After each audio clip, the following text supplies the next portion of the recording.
Tara, kain na tayo. May pinuntahan ako na franchise expo. Dahil gusto ko na magkaroon ng iba pang pagkakakitaan para bukod sa pagbablog ko, meron pa akong ibang negosyo para magkaroon pa ng extra income. Lalo na ngayon na 3 na ang anak ko, lalaki na talaga ang gastos namin kaya kailangan na talaga magdagdag ng pagkakakitaan. Kaya naman nagpunta na kami dito sa Supremacy Franchise Expo at napakadaming pagpipilian dito. May 10 brands ang meron sila at dito nakapag-taste test ako para makapili ako kung ano ang gusto kong i-franchise. May K-Egg na may Korean egg drop sandwich, corn dog at rice bowl. Naglaro pa nga ako nito at nakakuha pa ako ng gift. May sip up coffee na perfect i-partner sa K-Egg. Nasarapan din ako sa kape na to.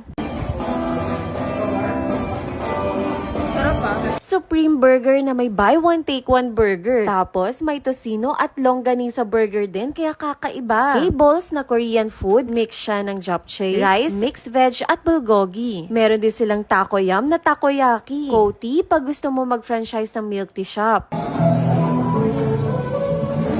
Wintermelon, sarap. May supreme size pizza sila na buy one take one pizza din. At konam na chicken na ang crunchy at madaming flavor ng sauce ang pwede mo pagpilian.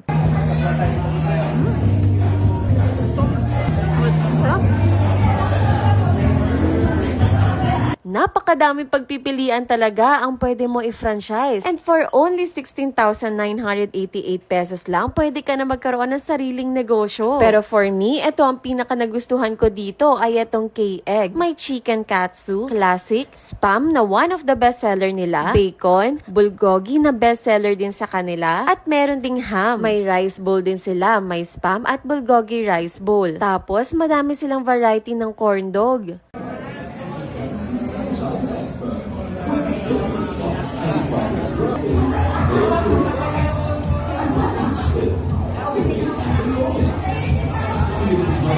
Nasarapan ako sa Korean egg drop nila. Ang soft ng bread at malasa yung feeling. Ang fluffy at ang moist ng egg. Okay din tong rice bowl nila kahit isang order lang, mabubusog ka na. Pag nag-franchise ka ng K-Egg, perfect i-partner din itong Sip Up Coffee. Etong K-Egg and other brands are open nationwide kaya kung interested kayong mag-franchise, pwede nyo muna itry sa branch na malapit sa inyo.